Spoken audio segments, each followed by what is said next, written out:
I'm really excited because my kit from campfirepiston.com has come in today.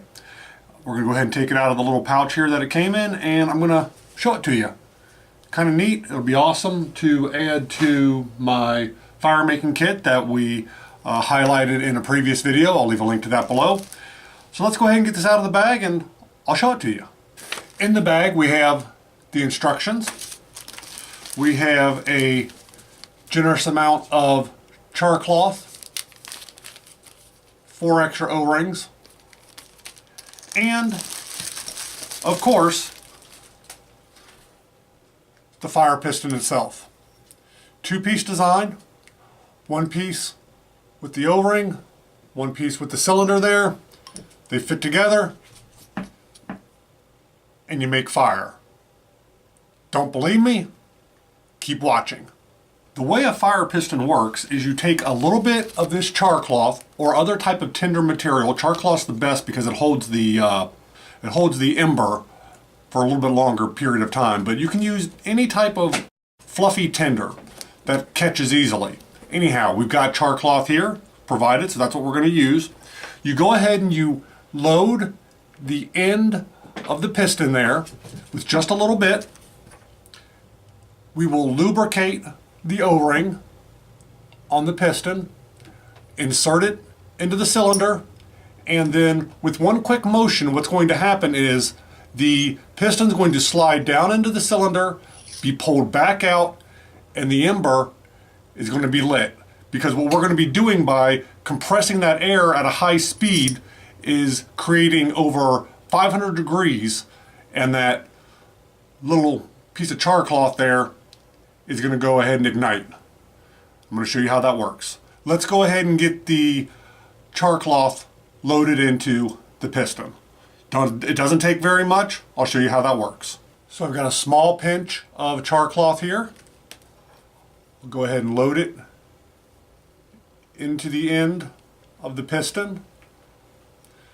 Now, you also need to lubricate the O-ring with something. You can lubricate it with a little bit of chapstick, you can lubricate it with spit, you can lubricate it with whatever you want, anything like Vaseline, just a little bit to make it slide inside of the cylinder a little bit better.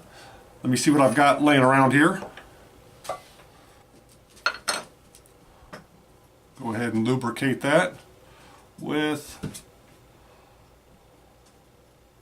of all things, what I had laying around here was a little bit of tattoo goo. So just kind of goes to show you can use whatever you want.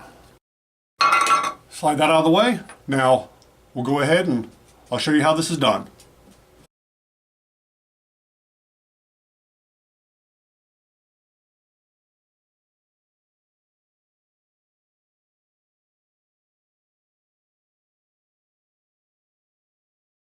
Can you see that there? I had to blow on that a little bit, but you should be able to see that that ember's lit. And it's just that easy. Now once your ember's lit, what you just need to do is take the end of your knife, tip of your knife or something like that, maybe a stick if you're out in the field, whatever, and just go ahead and flick that out of there. Since we're inside today, I'll just go ahead and use this knife here just to pop it into this little dish. But there it is. There's our little ember right there. But that's it. That's how that would work. So you would just dump your little ember into your tinder bundle, whatever you're going to do. And that's the way that a fire piston works. Pretty simple. Doesn't get any easier than that. It's a really nice addition to your fire kit. Hopefully it's something you can use. If it is, go ahead and feel free to check out campfirePistons.com. This little piston here cost me $17.75 if I'm not mistaken. I got it from their store through eBay. On their actual website it says sold out right now, but they've got it on eBay. $17.75, free shipping. I'm not associated with Campfire Piston in any way, shape, or form. But that's it. If you found any value in this video, you know that I'd appreciate that thumbs up like. Feel free to check us out on Instagram. We're new over there. You can see what we're up to throughout the week between videos. And maybe, just maybe, I'll see you on the next video.